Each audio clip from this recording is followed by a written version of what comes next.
All right. So this is the second part of combinational logic design, combinational logic design part 2. And in this part, we will be focusing on multiplexers, multiplexers.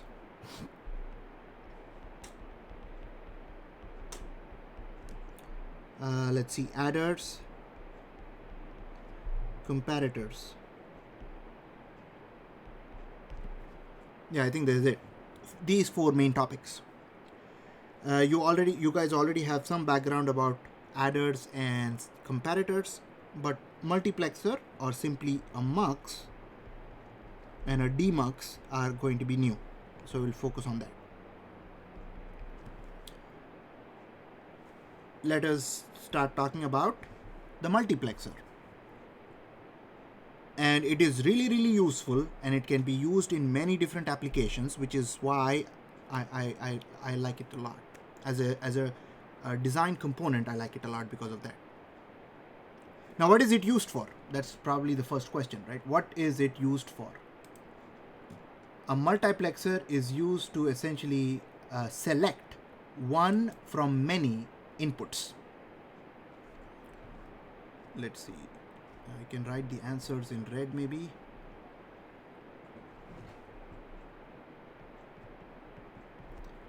Select one input from many inputs. Actually, let me do this. Select one data input from many data inputs.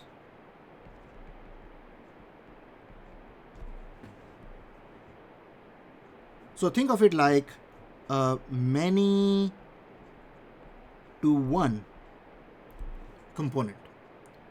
Select one from many. What are the inputs? There are two types of inputs. The first type of input is select inputs, because you need something to select, one from many. So you need select inputs. Two is the data inputs, the one that you are selecting from. What are the outputs? Well, if you select from many data inputs, the output will be one of the data inputs.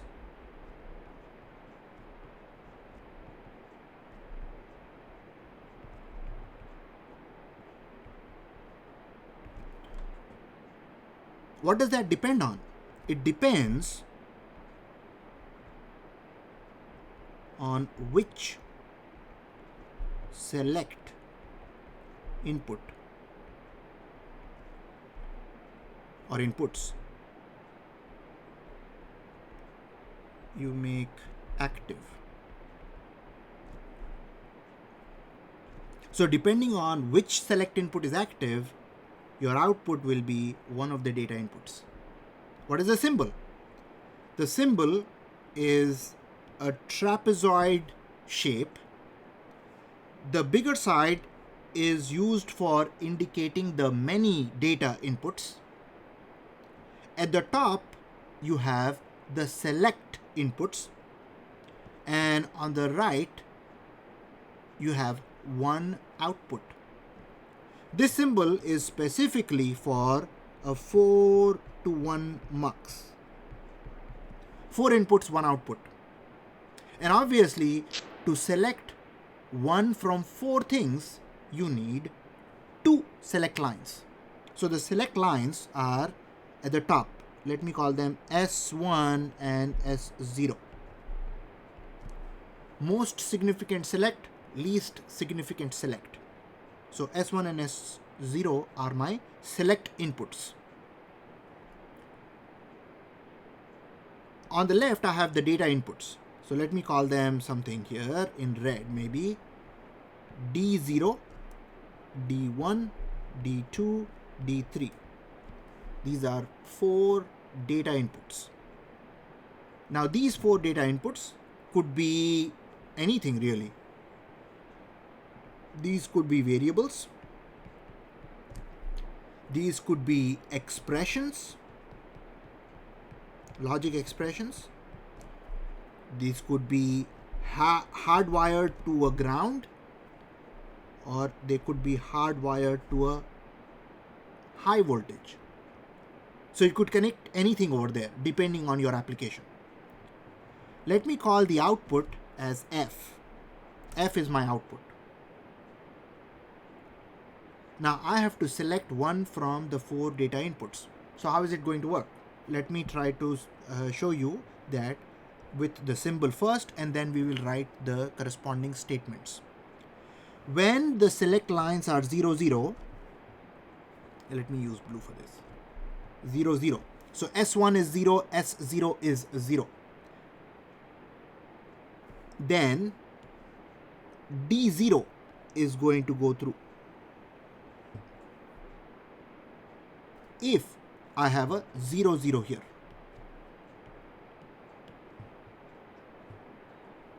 Next, if I have a 0, 1, D1 will go through. If I have a 1, 0, D2 will go through. If I have a 1, 1, D3 will go through. So it really depends on what the select lines are going to be. That's the symbol of the 4 to 1 mux. Now let us write the statements that correspond to that. So what is F? Well, when S1 equals 0 and S0 equals 0, my output F is going to be the data input D0. Yes. When S1 equals 0 and S0 equals 1, so Preston, we did this in which studio? And last one, yes. And you remember what was the block called?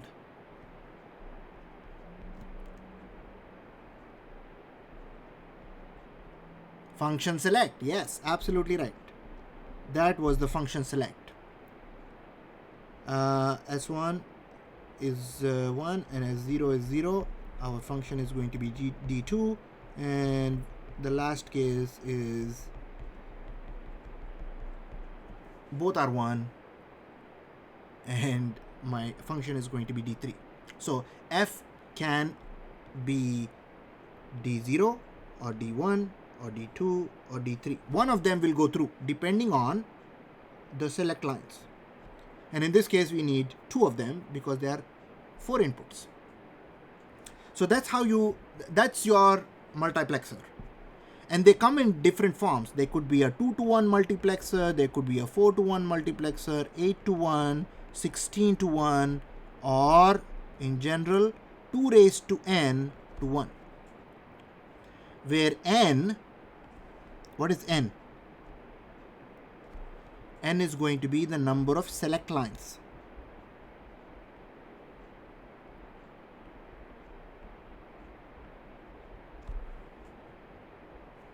So we always need n select lines. Yes, you got it.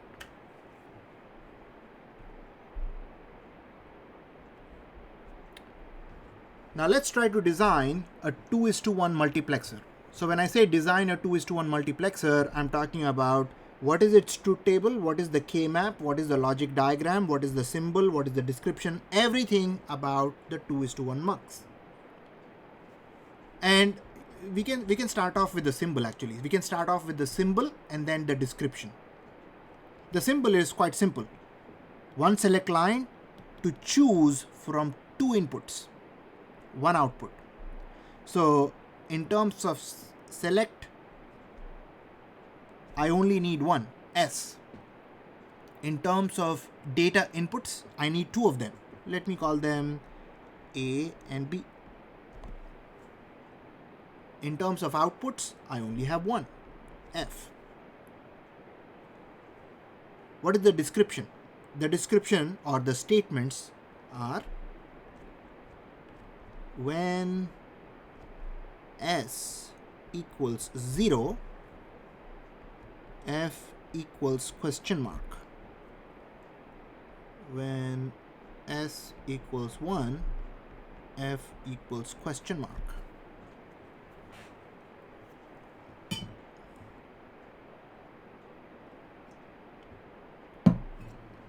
What do you guys think?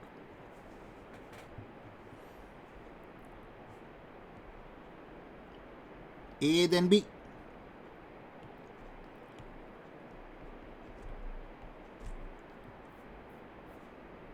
You guys got it. Now, how do I represent that in a truth table form? Well, I need to focus on how many inputs I have, right? So I have one select input and I have two data inputs. So combined, I have three inputs, S, A, and B. So I'm going to simply, and it doesn't matter which way you write it, I'm going to write S here, A here, and B here, and my output is F. Now, if that is the case, we said, let us color code it again.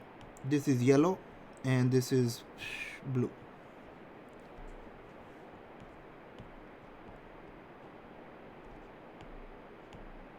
Come on.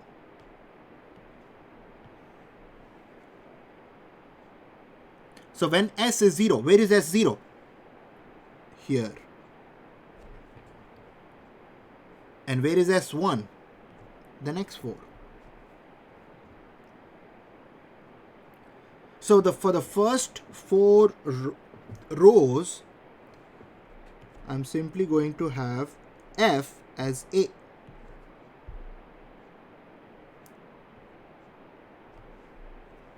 Done. And for the next 4 rows, I'm going to have F as B.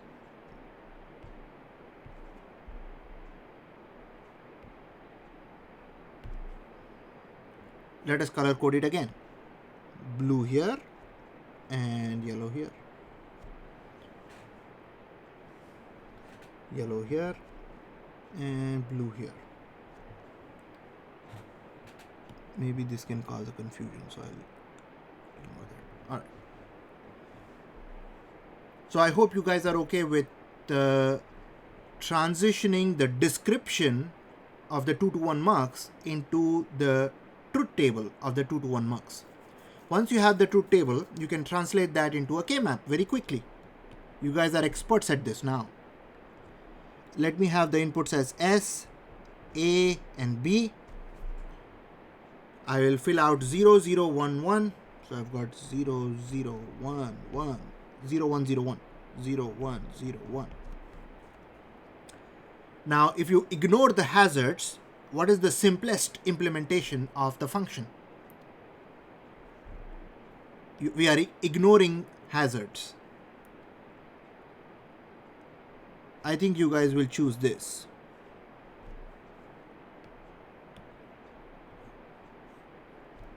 Oh my gosh. And I believe you guys will also choose this. S complement and A or S and B. Perfect. So this guy will be S and what is that? S is 1, B is 1. And then this guy is going to be S complement and A. So F can be written as S complement and A or S and B. You see, you can read it this way, right? F is going to be A when S is 0, and when S is 1, F is going to be B. That's the simplest implementation of 2:1 mux. Let's actually complete this exercise by drawing the logic diagram for this. So what goes inside this symbol, right? Let's finish it off with the logic diagram for 2:1 mux. Just for reference, I will rewrite my logic expression. F equals S complement and A or S and B. I'm going to need 2 AND gates, 1 AND gate and 2 AND gates and 1 OR gate. We've got 1 OR gate here. These 2 guys feed into this. This is going to be my F. I have S complement going into the first gate and A going into the first gate, and then S and B.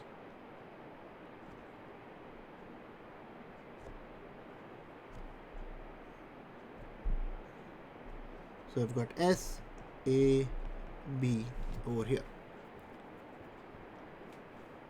So that's what is inside my 2:1 mux. And I suppose I can quickly convert this into a NAND implementation, right? I can quickly do this, right? And if I did that, I have my 3 2-input NAND gates plus the inverter. So that's what goes inside the 2:1 mux chip.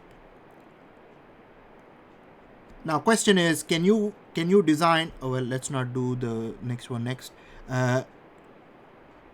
You can also translate this into a 4:1 mux design, right?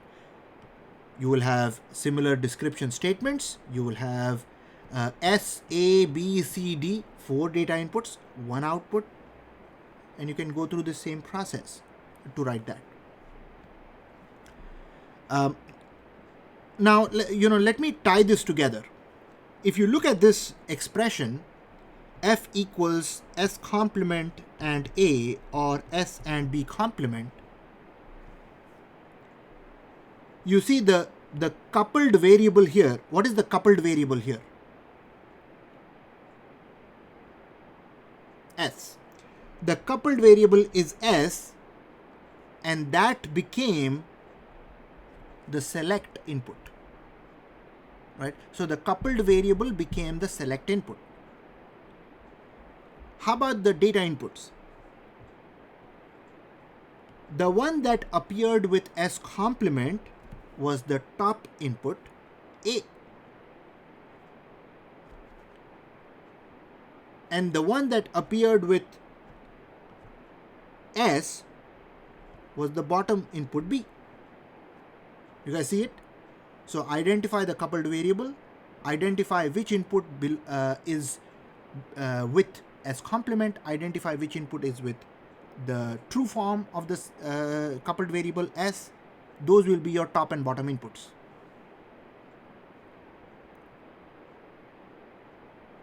More about this in the next class.